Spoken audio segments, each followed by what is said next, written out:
Hello guys, welcome to my channel Zoologist AK and I am Aarti Kaushik again here with the previous year practice questions of KVS exams। ये PGD जो exam होता है उससे related questions हैं जो मैं आज discuss करूँगी और 2018 का ये क्वेश्चन पेपर है। ये मैंने किसी साइट से डाउनलोड किया है, मैं उसका लिंक डिस्क्रिप्शन बॉक्स में यहाँ पे शेयर कर दूँगी। तो हम क्वेश्चन पेपर इसलिए डिस्कस करें ताकि हम लेवल समझ पाएँ।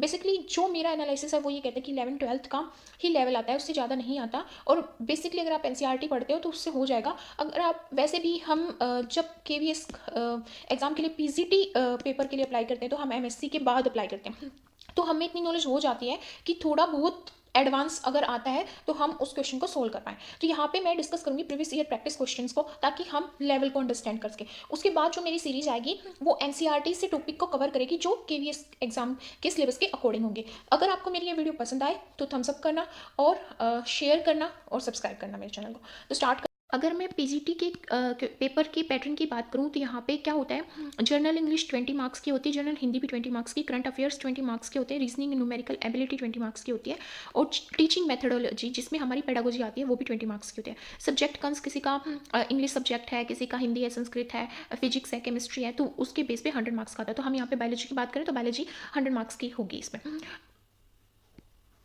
अगर मैं यहाँ पे सिलेबस की बात करूँ तो ये पूरा सिलेबस है, आपको देख के लगेगा कि बहुत ही ज़्यादा ये सिलेबस है, बट एक्चुअली में ऐसा नहीं है। अगर आपने MSc किया है तो ये ज़्यादा नहीं लगेगा और लेवल भी +2 और +1 का होता है। इसमें हम देख सकते हैं डाइवर्सिटी ऑफ लिविंग अर्थ, जिसमें टेक्सोनोमी आ गई, हमारे स्पेसिमेन मैनेजमेंट और हमारे ये बाइनोमियल सिस्टम आ गया, nomenclature, classification of living organism, plant kingdom और एनिमल किंगडम आ जाएगा। और अगर हम स्ट्रक्चर ऑर्गेनाइजेशन की बात करें तो मॉर्फोलॉजी, एनाटॉमी, हिस्टोलॉजी आ गई, प्लांट्स का और एनिमल्स दोनों का है। फिर उसके बाद आ गई स्ट्रक्चर ऑर्गेनाइजेशन सेल, जिसमें हमारा सेल डिवीजन आ गया, सेल डेथ आ गया, स्ट्रक्चर आ गया, इमोलॉजी आ गई, mechanism of action, single substrate by enzyme वाला एक्शन आ गया, एंजाइम इनहिबिटर एक्टिवेटर आ गई, प्लांट फिजियोलॉजी आ गई जिसमें हम मिनरल पढ़ते हैं, क्या कौन से अफेक्ट करते हैं प्लांट्स को, ट्रांसपोर्ट पढ़ते हैं, फोटोसिंथेसिस पढ़ते हैं, C2 cycle, C3 C4 cam system ये सब आ गया है। इसमें रेगुलेटरी फैक्टर्स आ गए हैं। ह्यूमन बायोलॉजी में मॉर्फोलॉजी, एनाटॉमी, हिस्टोलॉजी, फिजियोलॉजी आ गई, जिसमें हम रेस्पिरेशन पढ़ेंगे, एक्सक्रीशन पढ़ेंगे और न्यूरॉन्स को पढ़ेंगे। फिर सेक्सुअल रिप्रोडक्शन में भी प्लांट्स रिप्रोडक्शन और एनिमल रिप्रोडक्शन यहाँ पे आ जाएगा। उससे रिलेटेड जितना भी मटेरियल होता है वो सब। जेनेटिक्स की बात करें, principle of inheritance, variation, Mendel आ गया, XY लिंक जीन आ गए और molecular basis of inheritance, biological function of nucleic acids, mutations वगैरह आ जाएंगी। और इसमें दिया है drosophila genetics, linkage, recombination, mutation, ये सब हम MSc लेवल में पढ़ के आए हैं तो हमारे लिए ये इतना टफ नहीं होना चाहिए आई थिंक। और स्टेम सेल आ गई यहाँ पे, रेस्ट्रिक्शन एंजाइम्स आ गए, hormone, growth factor, totipotency, pluripotency, bacteriophage, evolution, ये सब इसमें इंक्लूडेड है। बायोलॉजी इन ह्यूमन वेलफेयर में हमारी आ गई, इम्यूनोलॉजी वगैरह, हेल्थ डिजीज से रिलेटेड जो पार्ट होता है वो आ गया। प्रिंसिपल ऑफ बायोटेक्नोलॉजी में हमारे क्लोनिंग वेक्टर्स आते हैं, टिश्यू इंजीनियर मतलब प्लांट्स में कौन से एग्रोबैक्टीरियम वगैरह जो हम यूज़ करते हैं वो सब, वैक्सीन्स आ गई और उनकी क्या एप्लीकेशन है, कुछ टेक्निक भी दी हैं, PCR और ELISA। और यहाँ पे फिर उसके आगे ट्रांसजेनिक एनिमल्स और प्लांट्स की बात कर देंगे हम। और इकोलॉजी में देखें तो बायोम्स, फिजिकल फैक्टर क्या अफेक्ट करते हैं और इकोसिस्टम का स्ट्रक्चर क्या है, और हमारा पिरामिड्स आ गए, succession of community, nutrient cycle आ गई, इकोसिस्टम सर्विस और पोल्यूशन वगैरह से और डिफॉरेस्टेशन वगैरह ये सब आ गया इंक्लूड। तो ये हमने क्विक एनालिसिस किया कि क्या सिलेबस होगा। उसके बाद हम क्वेश्चन पेपर पे तो सबसे पहले हम डिस्कस करते हैं बायोलॉजी से रिलेटेड कुछ क्वेश्चंस को पेपर का लेवल अंडरस्टैंड करने के लिए। तो यहाँ पे हमारा फर्स्ट क्वेश्चन है, identify the correct statement about gratuitous inducer from the following option. सबसे पहले तो हमें जानना जरूरी है कि ग्रेटुएटस इंड्यूसर होता क्या है, और इस इंड्यूसर को जानने से पहले हमें जानना पड़ेगा कि ये इंड्यूसर एक्ट कहाँ करते हैं। ये ओप्रोन भी एक्ट करते हैं और ओप्रोन भी डिफरेंट टाइप्स के हैं, जैसे एरा ओप्रोन होता है, हमारा लैक ओप्रोन होता है और हमारा क्या होता है, ट्रिप ओप्रोन होता है। अगर आप लैक और ट्रिप ओप्रोन पे मेरी वीडियो देखना चाहते हैं तो मैं डिस्क्रिप्शन बॉक्स में लिंक शेयर कर रही हूँ, उस पर क्लिक कीजिए और मेरी वीडियो को देखिए। तो अगर मैं यहाँ पे ओप्रोन की बात कर रही हूँ तो मैं लैक ओप्रोन की ही बात करूंगी क्योंकि यहाँ पे इंड्यूसर की बात हुई है, और जो इंड्यूसर ओप्रोन होता है वो होता है हमारा लैक ओप्रोन। तो समझते हैं कि क्या होता है लैक ओप्रोन, उसके बाद हम अपने स्टेटमेंट पे आएंगे कि कौन सी स्टेटमेंट यहाँ पे करेक्ट होगी। जो पिक्चर मैंने यहाँ पे ली है ये हमारे 12th की NCERT जो बुक है उसके चैप्टर 6 से ली है। चैप्टर 6 जो किसका है, मोलिकुलर बेसिस ऑफ इनहेरिटेंस, तो आप उससे पढ़ सकते हैं। क्या होता है, ये स्ट्रक्चर कंपोजिशन शो की गई है, जिसमें शो किया गया ये प्रमोटर है इंड्यूस, जो यहाँ पे आई जीन प्रेजेंट है, आई जीन फॉर इनहिबिटर। इनहिबिटर किसके लिए, इन स्ट्रक्चरल जीन के ट्रांसक्रिप्शन को इनहिबिट करने के लिए। ये प्रमोटर है इन स्ट्रक्चर जीन को के ट्रांसक्रिप्शन को रेगुलेट करने के लिए। ऑपरेटर साइट है, ऑपरेटर साइट जिस पे रिप्रेसर जाके बाइंड होता है। तो क्या होता है, ये जो लैक ओप्रोन है ये दिया था जैकोब एंड मोनोद ने। ये एक पॉलीसिस्ट्रोनिक स्ट्रक्चरल यूनिट होती है जिसको हम ओप्रोन बोलते हैं। इंड्यूसर इसलिए होता है क्योंकि इन जीन्स का ट्रांसक्रिप्शन एक इंड्यूसर मोलिक्यूल जिसको हम लैक्टोज बोलते हैं, जो कि डाइसेक्राइड है। डाइसेक्राइड क्यों, क्योंकि 2 मोनोसेक्राइड यूनिट से मिलकर ये बनी है, और वो होती है हमारी गैलेक्टोज एंड ग्लूकोज। ठीक है, तो क्या होता है, जो ये 3 स्ट्रक्चरल जीन है इनका ट्रांसक्रिप्शन हो जाएगा जब यहाँ पे प्रमोटर पे आरएनए पॉलीमरेज आके बाइंड करेगा, जिसकी वजह से ट्रांसक्रिप्शन की वजह से एमआरएनए प्रोडक्ट बनेंगे इन तीनों जीन के, जेड के, वाई के एंड ए के। फिर ट्रांसलेशन होगी, और ट्रांसलेशन होने के बाद ये अपना फाइनल प्रोटीन प्रोडक्ट देंगे जो कि एंजाइम की फॉर्म में होगा। वो होंगे बीटा गैलेक्टोसाइडेज, और वाई के लिए परमेज, ए के लिए ट्रांसएसिटाइलेज। पर एक्चुअल में क्या होता है, जो आई का प्रमोटर होता है, इनहिबिटर का प्रमोटर होता है, वो इसका ट्रांसक्रिप्शन करवाता है रिप्रेसर एमआरएनए में, जो जाके ऑपरेटर से बाइंड हो जाता है, जिसकी वजह से ये साइट क्या होती है, ऑक्यूपाइड कर ली जाती है, जिसकी वजह से आरएनए पॉलीमरेज प्रमोटर पे बाइंड नहीं हो पाता। बट जैसे ही कल्चर मीडिया में जिसमें बैक्टीरिया ग्रो कर रहा है, क्योंकि ये जो लैक ओप्रोन वाला जो सिस्टम है स्ट्रक्चरल जिनको रेगुलेट करने का, ये रेगुलेटरी मैकेनिज्म जो है ये बैक्टीरिया में ही पाया जाता है। तो जब बैक्टीरिया कल्चर कर रहा है ऐसे मीडिया पे जिसमें क्या प्रेजेंट है, हमारा लैक्टोज प्रेजेंट है, तो ये जो लैक ओप्रोन है ये लीकी ओप्रोन होता है। इसमें कुछ हमारा बीटा गैलेक्टोसाइडेज ऑलरेडी फॉर्म किया हुआ होता है, तो वो इस लैक्टोज पे एक्ट करता है बीटा गैलेक्टोसाइडेज, और उसको कन्वर्ट कर देता है किसमें, लैक्टोज में, सॉरी एलोलैक्टोज एंड गैलेक्टोज में, या फिर हम बोले थे सॉरी एलोलैक्टोज में, या फिर हम बोले थे यहाँ पे ग्लूकोज एंड गैलेक्टोज में, वो उसको कन्वर्ट कर देता है। ठीक है, तो क्या होता है, ये जो इंड्यूसर मोलिक्यूल होता है, कौन होता है, लैक्टोज, ये आके बाइंड कर जाता है इस रिप्रेसर मोलिक्यूल से, और इसकी जो बाइंडिंग साइट है उसको ऑक्यूपाई कर लेता है, जिसकी वजह से ये ऑपरेटर से बाइंड नहीं हो पाता, और यहाँ पे इजिली आरएनए पॉलीमरेज अपना फंक्शन कर देता है और स्ट्रक्चर जिनको यहाँ पे सिंथेसाइज कर देता है। अब हम अपने क्वेश्चन पे चलते हैं। क्वेश्चन में पूछा गया है ग्रेट्यूटस इंड्यूसर। ग्रेट्यूटस इंड्यूसर क्या होते हैं, ये मॉलिक्यूल होते हैं जो स्ट्रक्चरली सिमिलर होते हैं इंड्यूसर मॉलिक्यूल के, मतलब कि लैक्टोज के जो स्ट्रक्चरली सिमिलर होगा। आईपीटीसी जो होता है, आइसोप्रोपाइल थायोगैलेक्टोसाइडेज, ये यूज किया जाता है as a gratuitous inducer for lac operon, क्योंकि ये स्ट्रक्चरली सिमिलर होता है किसके, लैक्टोज के, और ये इंड्यूस करवाता है transcription structural gene Z, Y and A का। तो यहाँ पे स्टेटमेंट देखते हैं। फर्स्ट स्टेटमेंट है, ये जो इंड्यूसर होगा वो बाइंड करेगा प्रमोटर से region of gene but cannot facilitate gene expression. ये प्रमोटर से बाइंड नहीं करता, जो इंड्यूसर होता है वो हमेशा रिप्रेसर से बाइंड करता है, ताकि रिप्रेसर बाइंड ना कर पाए, किससे बाइंड ना कर पाए, ऑपरेटर से बाइंड ना कर पाए। ठीक है, सेकंड हमारी स्टेटमेंट ठीक है। थर्ड जो हमारी आ गई, it is after the binding of gratuitous inducer with the main inducer, main inducer के साथ बाइंड नहीं करता, तो ये भी स्टेटमेंट हमारी इनकरेक्ट होगी। It resemble the inducer molecule but has no role in gene expression. ये यहाँ तक होती स्टेटमेंट तो ठीक थी, क्योंकि ये रिजेंबल करता है इंड्यूसर मोलिक्यूल के स्ट्रक्चर को, but no role in gene expression, ये स्टेटमेंट गलत होगी, क्योंकि इसका एक रोल होता है जीन एक्सप्रेशन में। तो हमारी करेक्ट स्टेटमेंट यहाँ पे है सेकंड। नेक्स्ट क्वेश्चन हम देखें तो what is the structure of chromosome. Chromosome का क्या स्ट्रक्चर होता है during the metaphase stage of cell division. हमें पता है क्रोमोसोम वहाँ पे डाइवैलेंट स्टेट में प्रेजेंट होते हैं, और क्या करते हैं वो मेटाफेज प्लेट भी फॉर्म करते हैं, मतलब सिस्टर क्रोमेटिड प्रेजेंट होते हैं। तो हम स्टेटमेंट वाइज देखते हैं।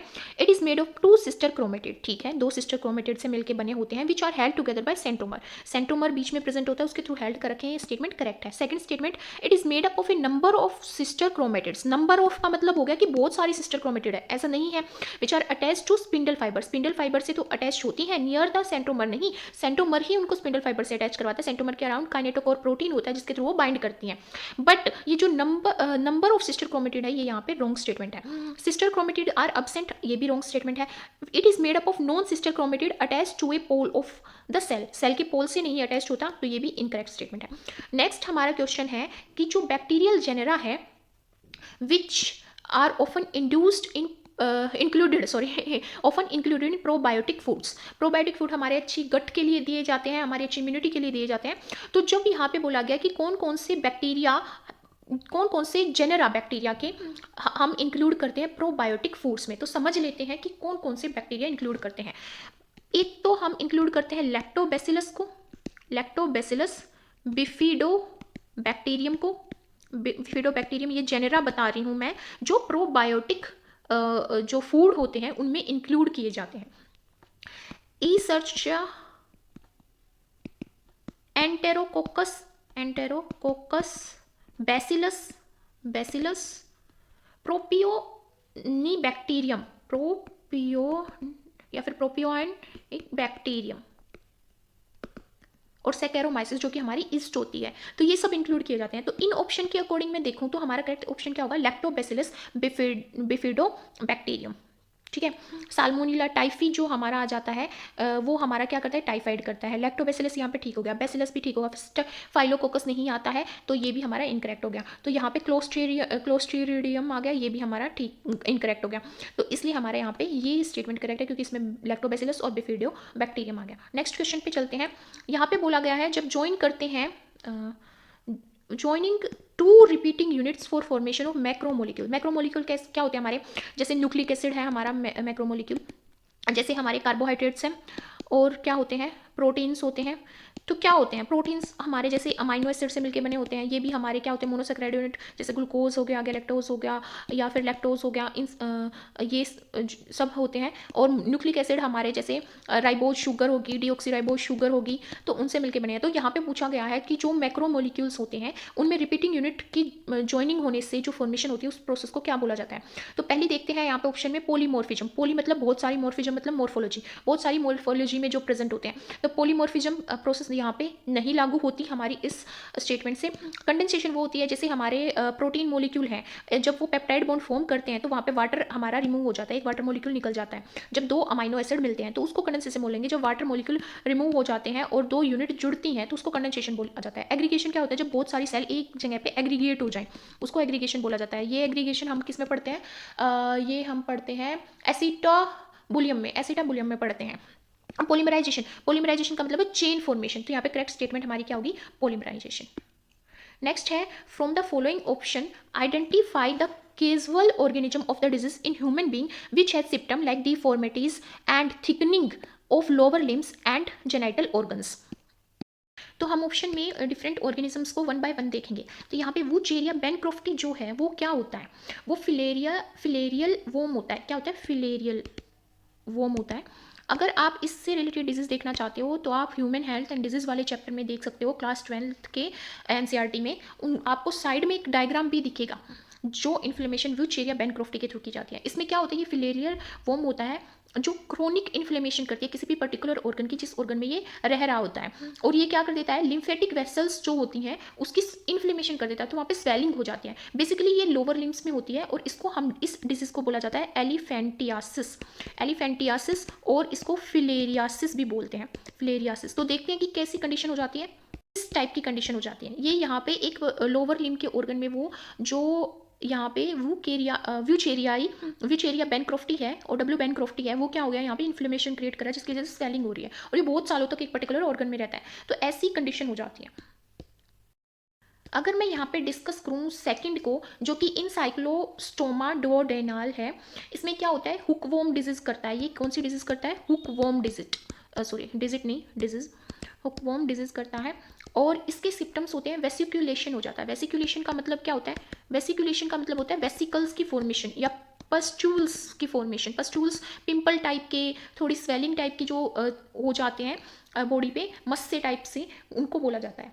ठीक है। और ये तब होता है जब जो फिलेरी फॉर्म वो लार्वा होता है वो एंटर कर जाता है बॉडी में। सेकंड है टेनिया सोलियम के थ्रू क्या होता है, हमें पता है ये टेपवर्म होता है। इसका जो लार्वा है, जो सिस्टी सर की जो लार्वा है, उसके इंजेक्शन के बाद अप टू 8 वीक तक अगर वो हमारी बॉडी में रहता है तो आफ्टर 8 वीक हमें constipation, diarrhoea, abdominal pain, nausea वगैरह फॉर्म होता है।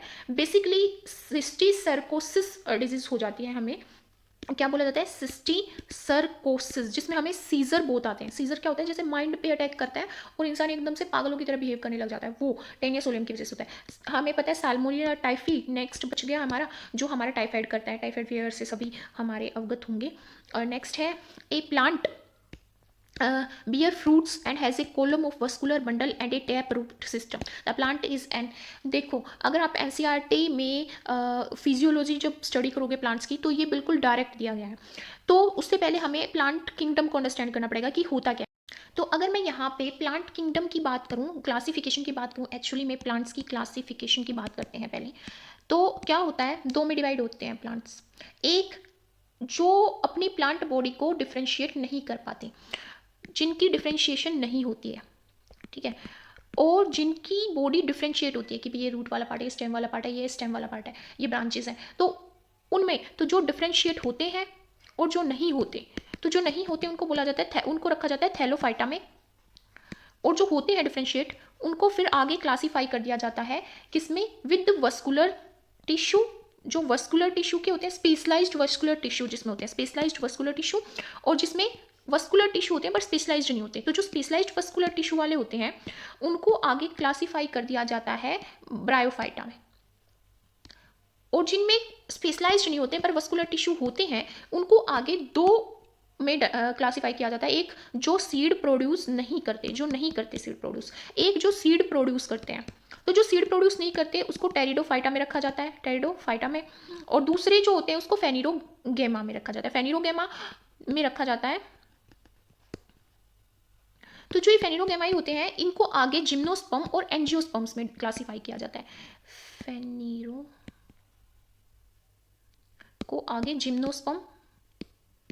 जिम्नोस्पर्म्स क्या होते हैं, जिनमें नेक्ड सीड प्रेजेंट होते हैं, और एंजियोस्पर्म में क्लासीफाई किया जाता है। एंजियोस्पर्म क्या होते हैं, जो फ्लावर और फ्रूट बियर करते हैं, एंजियोस्पर्म वो होते हैं। तो यहाँ पे एंजियोस्पर्म जो होते हैं, एंजियोस्पर्म को आगे क्लासीफाई किया जाता है डाइकोट एंड मोनोकोट में, डाइकोट एंड मोनोकोट में, कोट में, ठीक है।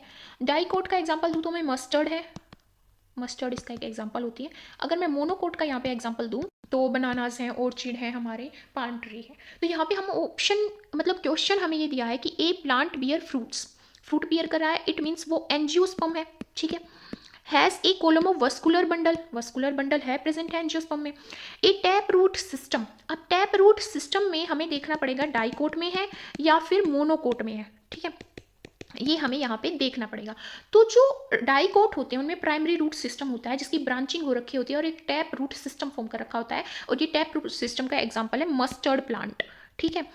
आप मस्टर्ड प्लांट को देखना उखाड़ के नीचे से, तो उसमें एक टैप इस तरह की रूट फॉर्म हो रखी होगी, फिब्रस रूट, उसको बोलते हैं हम टैप रूट सिस्टम। तो यहाँ पे करेक्ट आंसर क्या हो सकता है हमारा, जिम्नोस्पर्म डाइकोट नहीं, जिम्नोस्पर्म नहीं, जिम्नोस्पर्म मोनोकोट नहीं, एंजियोस्पर्म एंड डाइकोट, ये हमारा करेक्ट आंसर होगा। नेक्स्ट क्वेश्चन है, ये हमारी जनरल नॉलेज के ऊपर बेस्ड है। For which of the following product genetically engineered option are not available. हमें पता है कॉटन के लिए बीटी कॉटन है अवेलेबल, इंसुलिन के लिए भी हम आर्टिफिशियल इंसुलिन बनाने लगे हैं आजकल, एंटीबॉडीज़ भी हम प्रोड्यूस करते हैं। हमें पता है कि हम बहुत सारी एंटीबॉडीज़ मतलब बोले तो हम एंटीबॉडी को भी जेनेटिकली इंजीनियर कर सकते हैं। जैसे क्या करते हैं हम, बैक्टीरिया में हम बनाते हैं, बैक्टीरिया को कल्चर करते हैं, उसमें एक पर्टिकुलर जीन को इंड्यूस करते हैं जो एंटीबॉडी फॉर्म कर रहा है, और उस ट्रांसजेनिक और रिकम्बिनेंट प्रोसेस के थ्रू हमें ये प्रोसेस करते हैं। न्यूरॉन थेरेपी अभी तक अवेलेबल नहीं है, ना ही वो जेनेटिकली इंजीनियर्ड है। हम स्टेम सेल का कहीं तक यूज़ कर सकते हैं, बट ये अभी तक ना तो प्रैक्टिस में आई है ना इतनी एडवांस हुई है, तो हमारा करेक्ट ऑप्शन यहाँ पे न्यूरॉन होना चाहिए। नेक्स्ट है हमारा क्वेश्चन, वो है select the proper sequence in the development of an embryo. तो यहाँ पे डेवलपमेंट ऑफ एन एम्ब्रियो की बात की गई, तो जो रिप्रोडक्शन वाला चैप्टर है आप जाके देखिए एनसीईआरटी की बुक में, तो वहाँ पे क्या दिया है कि सबसे पहले हमारा क्या होता है, फर्टिलाइजेशन होता है। सबसे पहले होता है फर्टिलाइजेशन।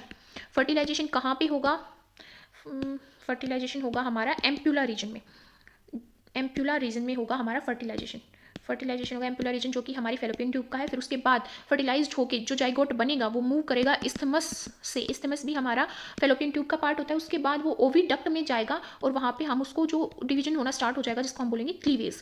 तो सबसे पहली बात हमारी क्या होती है, सबसे पहले हो गया फर्टिलाइजेशन, उसके बाद हमारा आ गया क्लीवेज होगा, जाइगोट बना, क्लीवेज हो गया तो वो यूटरस की तरफ मूव करता है, और फिर सेल डिवाइड होती है 2, 4, 8, 16, और जब 16 सेल स्टेज आ जाती है तो उसको ब्लास्टोमर स्टेज बोला जाता है, और ब्लास्टोमर स्टेज जब फॉर्म होती है तो उसको मोरुला बोला जाता है, ठीक है। फिर उसके बाद फॉर्म होता है ब्लास्टोसिस्ट, फिर ब्लास्टोसिस्ट जब फॉर्म होता है तो उसकी दो लेयर बनती हैं, एक होती है आउटर लेयर जिसको बोला जाता है ट्रोपोब्लास्ट, ट्रोपोब्लास्ट। एक होती है inner cell mass, ICM, inner cell mass. एक में स्टेम सेल कैपेबिलिटी होती है और एक में नहीं होती, ठीक है। फिर इस स्टेज के बाद, ब्लास्टोसिस्ट स्टेज के बाद इम्प्लांटेशन होता है, ठीक है। तो यहाँ पे देखते हैं करेक्ट स्टेटमेंट कौन सी है। तो यहाँ पे बोला फर्स्ट स्टेटमेंट में क्लीवेज हुआ, ठीक है। फिर उसके बाद मोरुला स्टेज आई, फिर उसके बाद ब्लास्टोसिस्ट बना। ब्लास्टोसिस्ट बनने के बाद ही हमारी ट्रोपोब्लास्ट और इनर सेल मास आती है। तो ये करेक्ट स्टेटमेंट है। अगर मैं इस स्टेटमेंट को देखूँ तो फर्टिलाइजेशन हुआ, उसके बाद ब्लास्टोसिस्ट बना। फर्टिलाइजेशन से पहले हमारी क्या आई, मोरुला स्टेज आई, फिर हमारी ब्लास्टोसिस्ट स्टेज आती है। तो ये इनकरेक्ट है। अगर मैं इसमें देखूँ तो ब्लास्टोसिस्ट पहले बना दिया और फिर मोरुला आई, पहले मोरुला आती है फिर ब्लास्टोसिस्ट आती है। तो ये भी इनकरेक्ट है। सेकंड म्योटिक डिवीजन होता है, ठीक है ये। फिर फर्टिलाइजेशन होता है, ये भी ठीक है। फिर उसके बाद जाइगोट बनता है, फिर उससे बीच में भी कई स्टेज आती हैं। और यहाँ पे बोला गया एम्ब्रियो डेवलपमेंट कैसे होती है। तो हम यहाँ पे सेकंड म्योसिस डिवीजन फर्टिलाइजेशन से पहले आ जाता है। तो एम्ब्रियो की तो कोई बात ही नहीं हो रही। तो फर्टिलाइजेशन के बाद वाली प्रोसेस यहाँ पे स्टार्ट होगी क्योंकि एम्ब्रियो की बात चल रही है। बाकी के जो क्वेश्चन है वो नेक्स्ट वीडियो में डिस्कस करेंगे। और अब के लिए thank you so much for watching my video and please thumbs up if you like my video and please subscribe and share as much as you can. Thank you so much again.